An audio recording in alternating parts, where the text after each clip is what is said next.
नमस्कार बच्चों, मैं doctor Suman Singh, TGT PGT academy Prayagraj से। तो जरा ऑडियो वीडियो बता दीजिए, ऑडियो वीडियो बता दीजिए।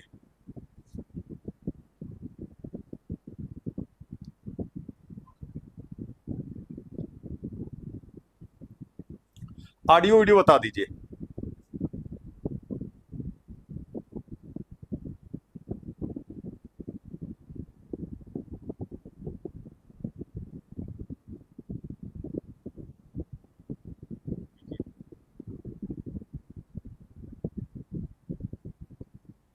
All clear sir.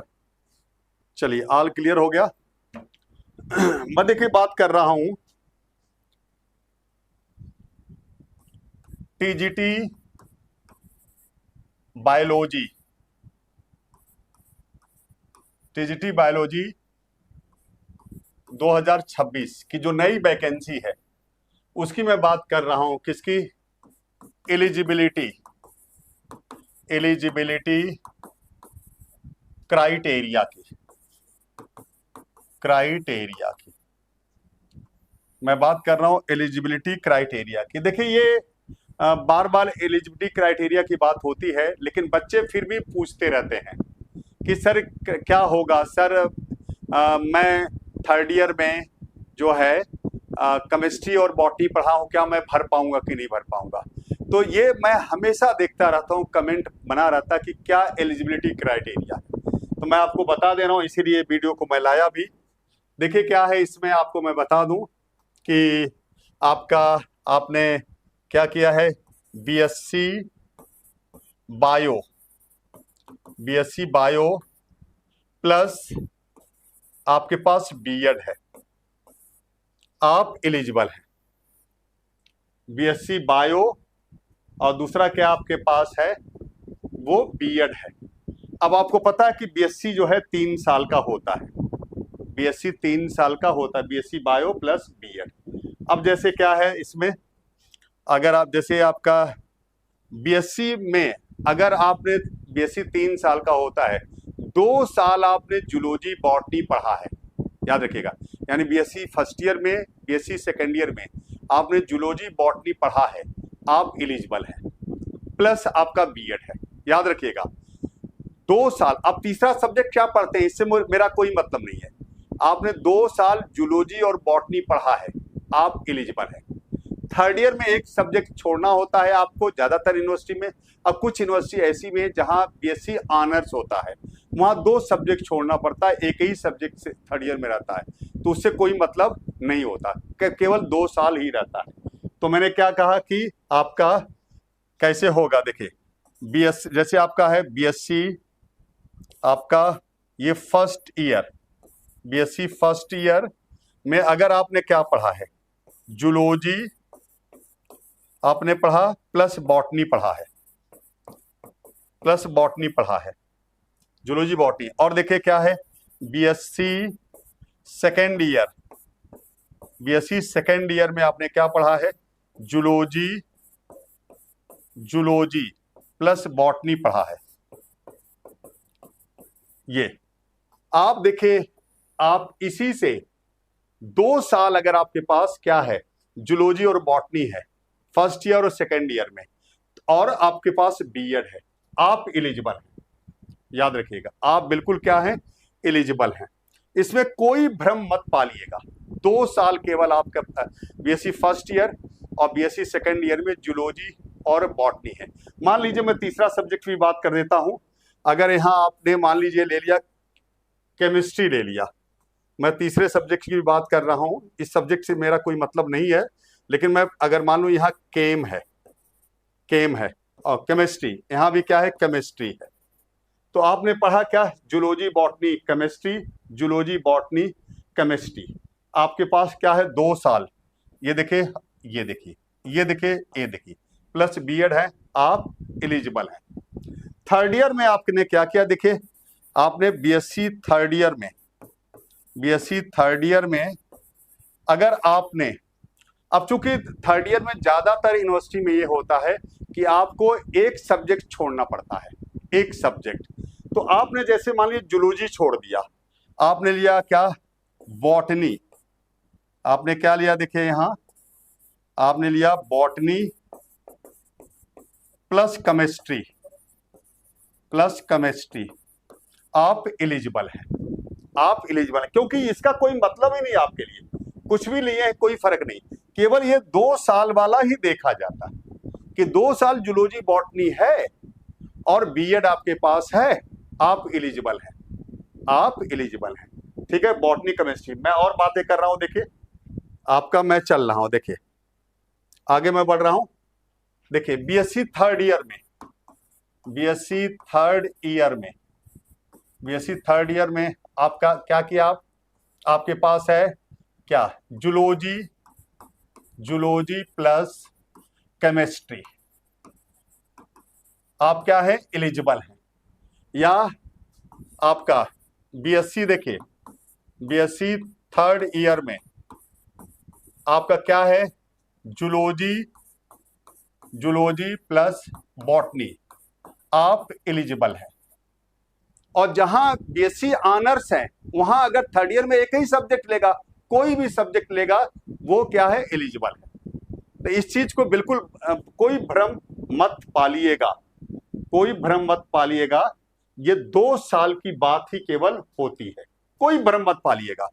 अब देखिए क्या मैं बता दूं, केवल ये आप देखिए बीएससी फर्स्ट ईयर और बीएससी सेकेंड ईयर, ये 2 साल में आपके ये जूलॉजी हैं और बॉटनी है, ये जूलॉजी है, बॉटनी है, यहां कोई भी है कोई मतलब नहीं, थर्ड ईयर में कोई भी है आपका कोई मतलब नहीं, अब प्लस आपके पास बीएड है, आप एलिजिबल हैं, याद रखिएगा आप एलिजिबल हैं, कोई भ्रम मत पालिएगा। और आपको हम बता दें, टीजीटी में अभी न सीटेट लागू है न टेट लागू है, सीटेट और टेट की कोई जरूरत नहीं है, याद रखिएगा, टेट और सीटेट की कोई जरूरत नहीं है। मैं फिर कह रहा हूं, तीसरी बार कहने जा रहा हूं, याद रखिएगा कि सीटेट और टेट की टीजीटी वैकेंसी के लिए कोई जरूरत नहीं है, कोई जरूरत नहीं है। इससे आपकी जो है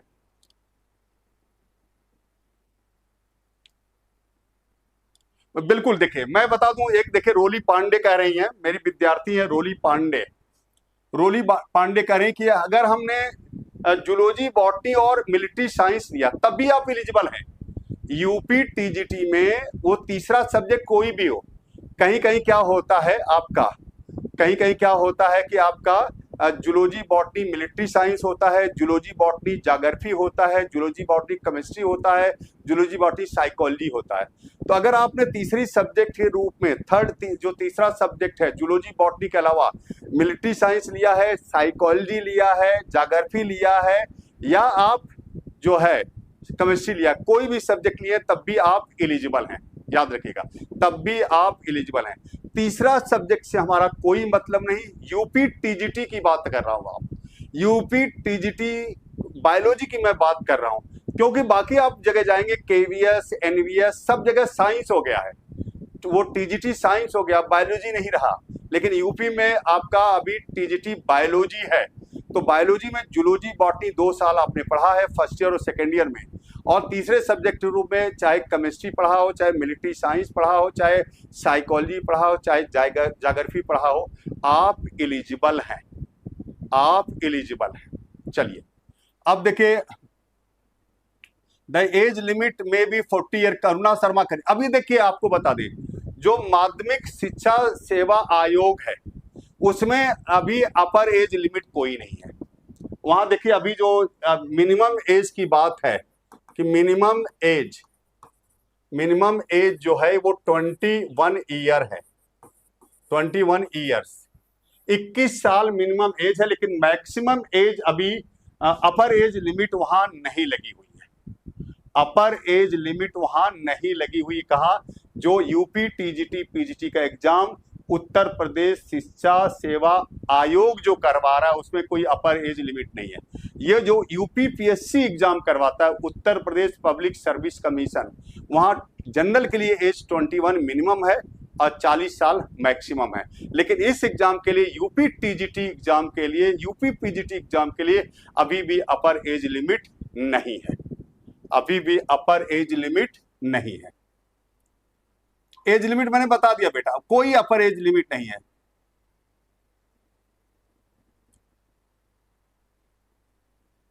हो गया। चलिए, सुपर टेट क्या करें sir, is BEd eligible for super TET? उस सुपर टेट की मुझे जानकारी नहीं बेटा, मैंने कह दिया कि यहाँ कोई अपर एज लिमिट नहीं है। मैंने कह दिया कि हाँ आपका बीएससी बायो और बीएड है, आप एलिजिबल है। मैंने कह दिया आपको बीएससी फर्स्ट ईयर और सेकेंड ईयर दोनों साल अगर आपने जूलॉजी और बॉटनी पढ़ी है तो आप एलिजिबल है। तीसरे सब्जेक्ट में कोई भी आपका है, चाहे केमिस्ट्री हो, तीसरे सब्जेक्ट में केमिस्ट्री हो, चाहे आपका ज्योग्राफी हो, चाहे आपका साइकोलॉजी हो, कोई फर्क उससे पड़ने, चाहे मिलिट्री साइंस हो, कोई फर्क पड़ने वाला नहीं है, कोई फर्क पड़ने वाला नहीं है। बिल्कुल क्लियर हो गया होगा आपको। न्यू वैकेंसी में सीटें हैं बेटा नहीं, न्यू वैकेंसी में बायोलॉजी की सीटें हैं। अब कितनी सीटें ये मैं नहीं बता पाऊंगा अभी, लेकिन सीटें ठीक ठाक है, ये मुझे सूत्रों के द्वारा पता चला है। लेकिन वो सूत्र को मैं नहीं बता सकता कि क्या कितना वो सही कितना गलत है, लेकिन ठीक ठाक सीटें हैं जिसके लिए हम लोग लड़ाई लड़े हैं, जिसके लिए हम कोर्ट गए। अभी कोर्ट में केसेस भी हैं, क्योंकि जब कोर्ट हम नहीं गए तो हमारा सब्जेक्ट तो था ही नहीं, टीजीटी में बायोलॉजी सब्जेक्ट ही नहीं था। वो तो जब हम लोग कोर्ट गए, जो कोर्ट ने बुलाया तो ये लोग आनंद फानंद में आकर के बायोलॉजी सब्जेक्ट को भी डाले। तो वो अगर मान लीजिए सीटें कम रहेंगी तो फिर हम नहीं मानेंगे, ये मान लीजिएगा। फिर हम उसको, चूंकि केस हमारा भी वो पेंडिंग है, चल ही रहा है, उस केस को आगे हम बढ़ा लेंगे, लेकिन सीटें कम हम बर्दाश्त नहीं करेंगे, याद रखिएगा। मैं आपसे वादा करता हूं कि सीटें हम बर्दाश्त नहीं करेंगे, कम सीटें बर्दाश्त नहीं करेंगे। आखिर हम भी आपसे ही जुड़े हैं। सीटें नहीं रहेंगे तो विद्यार्थी कहां से मिलेगा, विद्यार्थी रहेगा तो हम कहां से रहेंगे। तो ये भी याद रखिएगा, ये भी याद रखिएगा। वो मैं नेक्स्ट बताऊंगा कि ये आपका कोसर जहां बेटा जी, मैं पीजीटी के एलिजिबिलिटी क्राइटेरिया लेके आऊंगा तो मैं बताऊंगा। पीजीटी में जैसे जूलॉजी या बॉटनी होना चाहिए, मैं नेक्स्ट उसको बात करूंगा, एक एक की बात करूंगा तो ज्यादा समझ में चीजें आती हैं। कोसर जहां बेटा मैं बता दूंगा। तो ये सारी चीजें बिल्कुल क्लियर हो गई होंगी बिल्कुल। तो ये बिल्कुल सारी चीजें क्लियर हो गई होंगी कि आपने zoology botany BSc first year और सेकेंड ईयर में पढ़ा है, प्लस आपके पास बीएड है, आप एलिजिबल है। थर्ड ईयर में चाहे एक सब्जेक्ट पढ़ा है चाहे दो पढ़ा है, कोई भी कॉम्बिनेशन है, उससे कोई फर्क हमारा पड़ने वाला नहीं। तो ये बिल्कुल क्लियर होगा। न सीटेट की जरूरत है न टेट की जरूरत है। तो बिल्कुल आपको ये एलिजिबिलिटी क्राइटेरिया क्लियर हो गया होगा, बिल्कुल क्लियर हो गया होगा। तो चलिए, तो जुड़ने के लिए आप लोगों का बहुत बहुत धन्यवाद, जुड़ने के लिए बहुत बहुत धन्यवाद। आप जुड़े, आप मेरी बातों पर आप आ जाते हैं, मुझे आप पर घमंड है, तो थैंक यू बेटा जी, थैंक यू बेटा जी, थैंक यू बेटा जी। आपका बहुत बहुत आभार, आपका बहुत बहुत आभार। और किसी का सवाल हो तो बताइए।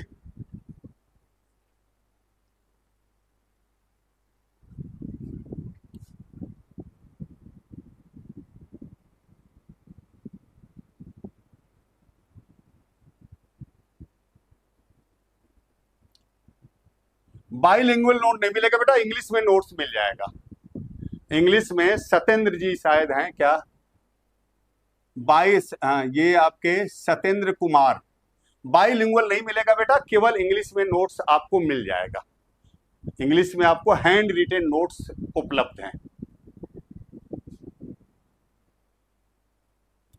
केवल इंग्लिश में बेटा, बाइलिंगुअल नहीं, इंग्लिश में।